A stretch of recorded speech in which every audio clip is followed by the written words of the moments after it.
l'habitation de la Médina, du réaménagement de l'Arsef, et surtout le traitement de l'eau, parce que Fès est traversée, enfin la vieille ville est traversée par le Fès, qui a toujours été un élément central dans la structuration de la ville et du tissu urbain de la Médina. Et c'est un oued qui était devenu un véritable dépotoir. Donc ce projet a d'abord pour but d'assainir et de filtrer l'eau.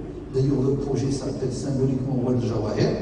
Donc, c'est de lui redonner cette aura et cette légende qu'il avait auparavant, d'aménager la place Al-Sef pour en faire un espace de vie, et pas simplement un espace où se concentrent les taxis et les machins avec leur pollution, et de redonner vie au cœur de la Médina de Fès. Et je crois que c'est ce qui a le plus capté et séduit les membres du jury.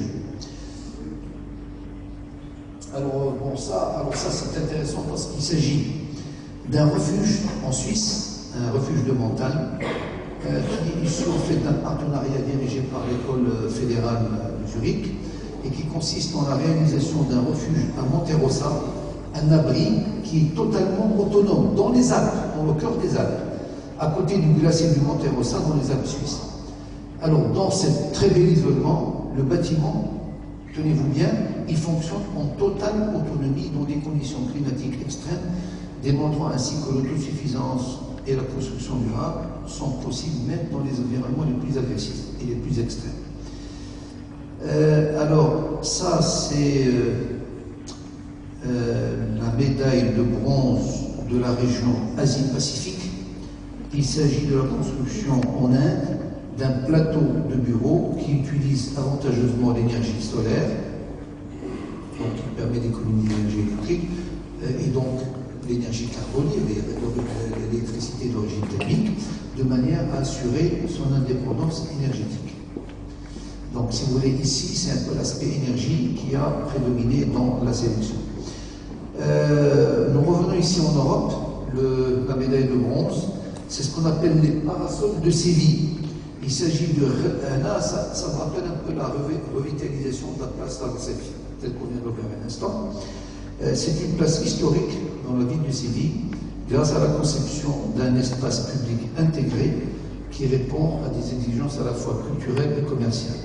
Ce sont en fait des constructions en béton et qui sont reliées entre elles par des passerelles qui constituent autant d'espaces d'exposition, des cafés et différents lieux de loisirs.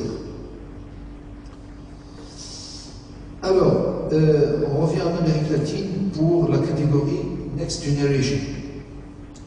Alors ici, il s'agit de la construction d'une tour qui permet l'irrigation d'une région qui s'appelle Huasco, une région agricole aride du Chili. Alors grâce à ces 200 mètres de hauteur, cette tour en forme de spirale, comme vous le voyez, permet de puiser de l'énergie à partir des particules d'eau du brouillard côtier. Voilà comment on imagine, comment on peut tirer profit des éléments naturels tout en combattant l'aridité d'une région. Donc c'est vraiment une idée très innovante. Alors je ne sais pas si on peut continuer encore à illustrer. Là vous avez la construction d'une cité universitaire au milieu du delta de la rivière du Mekong au Vietnam, en respectant l'harmonie des éléments de l'écosystème environnant, les eaux de la rivière, l'irrigation des rivières, les changements saisonniers, l'exposition solaire. Il est magnifique ce bâtiment, il est parfaitement en harmonie avec son environnement.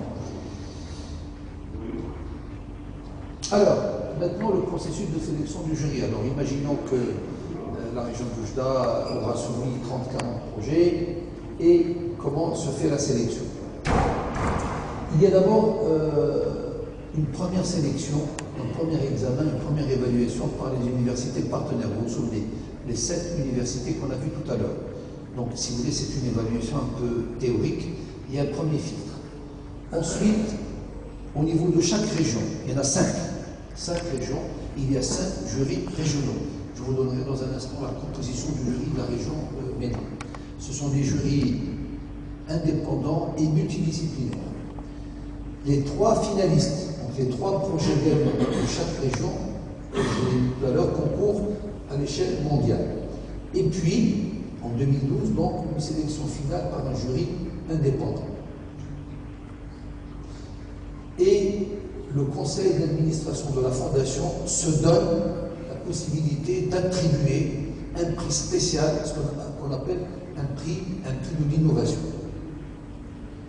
Alors, vous avez ici devant vous la composition du jury qui, j'espère, aura à évaluer et à juger les projets du Maroc et, j'espère, de la région d'Ormontagne. Alors, vous avez M. De Benito, qui est en fait le patron de la région MENA du Montpensier, qui est espagnol. Madame Christina Duplessis, qui est un chercheur sud-africain. Monsieur Ababafé Al-Harabi, donc il est architecte urbaniste, directeur des études à l'école d'architecture de Casablanca. Un autre architecte d'Afrique du Sud, monsieur Ahmed Mustafa des Émirats Arabes Unis, monsieur Joe Ado, qui est un architecte installé au Ghana, qui est ghanéen, un architecte libanais, Hachim Sarkis, monsieur Schlacher, qui est suisse, et Olga Valdon, qui est également un architecte écologiste suisse. Donc vous voyez ici un petit peu la diversité des horizons intellectuels, la diversité des origines géographiques des membres du jury, et donc sans doute des angles de vue et des évaluations d'approches extrêmement différentes, mais sans aucun doute complémentaires. Je crois que ce sont là, quand vous voyez comment il est composé ce jury, et il est composé de la même manière dans les autres régions, vous avez un gage, je pense, d'objectivité, d'indépendance de jugement et d'exhaustivité. Alors ici, vous avez quelques chiffres sur les projets retenus, considérés comme valides lors du deuxième cycle. Vous avez par exemple au Maroc, on a eu 37 projets qui ont été reconnus valides sur 95. On va vous dire un mot tout à l'heure pourquoi, ce taux de chute.